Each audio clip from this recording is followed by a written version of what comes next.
आप सुनने जा रहे हैं बेताल पच्चीसी की 18वीं कहानी विद्या क्यों नष्ट हुई।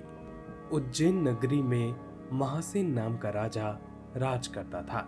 उसके राज्य में वासुदेव शर्मा नाम का एक ब्राह्मण रहता था, जिसका एक गुणाकार नाम का बेटा था। गुणाकार बहुत ही बड़ा जुआरी था। वह अपने पिता का सारा धन जुए में हार गया। ब्राह्मण ने उसे घर से निकाल दिया। वह दूसरे नगर में पहुंचा। वहां उसे एक योगी मिला। उसे हैरान देखकर उसने कारण पूछा तो उसने सब कुछ कह सुनाया। योगी ने कहा, लो, पहले कुछ खा लो।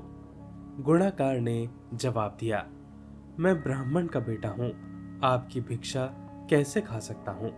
इतना सुनकर योगी ने सिद्धि को याद किया। वह आई। योगी ने उससे आवभगत करने को कहा।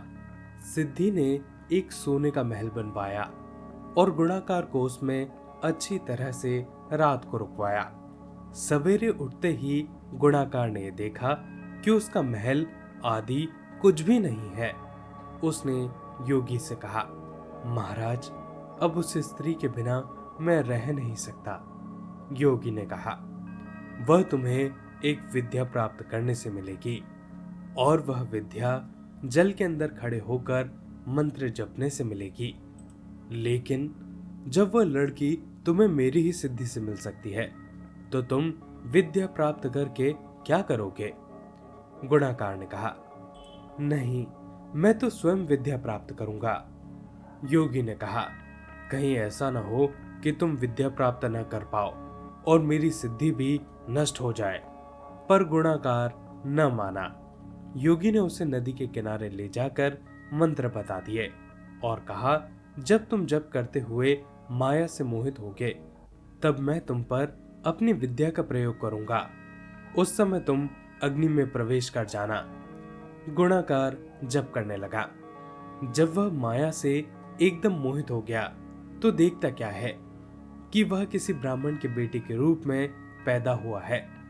उसका ब्याह हो चुका है। उसके बाल बच्चे भी हो गए हैं। वह अपने जन्म की बात भूल गया। तभी योगी ने अपनी विद्या का प्रयोग किया। गुणाकार माया रहित होकर अग्नि में प्रवेश करने को तैयार हुआ। उसी समय उसने देखा कि उसे मरता हुआ देखकर उसके माँ बाप और दूसरे लोग रो रहे हैं और उसे आग में जाने से रोक रहे हैं।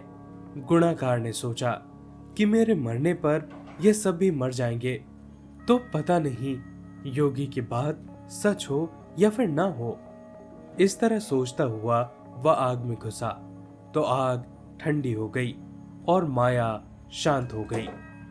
गुणाकार चकित होकर योगी के पास आया और उसे सारा हाल बताया। योगी ने कहा, मालूम होता है तुम्हारे करने में कोई कसर रह गई है। योगी ने स्वयं सिद्धि को याद किया, लेकिन वह नहीं आई और इस तरह योगी और गुणाकार दोनों की विद्या नष्ट हो गई। इतनी कथा सुनाकर बेताल ने पूछा, राजन, बताओ कि दोनों की विद्या नष्ट क्यों हो गई। राजा बोला, इसका जवाब साफ है। निर्मल और शुद्ध संकल्प करने से ही सिद्धि प्राप्त होती है। गुणाकार के दिल में शंका हुई कि पता नहीं योगी की बात सच होगी या फिर नहीं, और योगी की विद्या इसलिए नष्ट हो गई कि उसने अपात्र को विद्या दे दी। राजा का उत्तर सुनते ही बेताल फिर से पेड़ पर जा लटका। राजा फिर वहां गया और उसे लेकर चला तो रास्ते में बेताल ने उसे अगली कहानी सुनाई।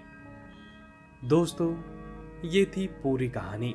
आप सुन रहे थे बेताल पच्चीसी की 18वीं कहानी विद्या क्यों नष्ट हुई। अगली कहानी तक आप मेरे साथ बने रहिए।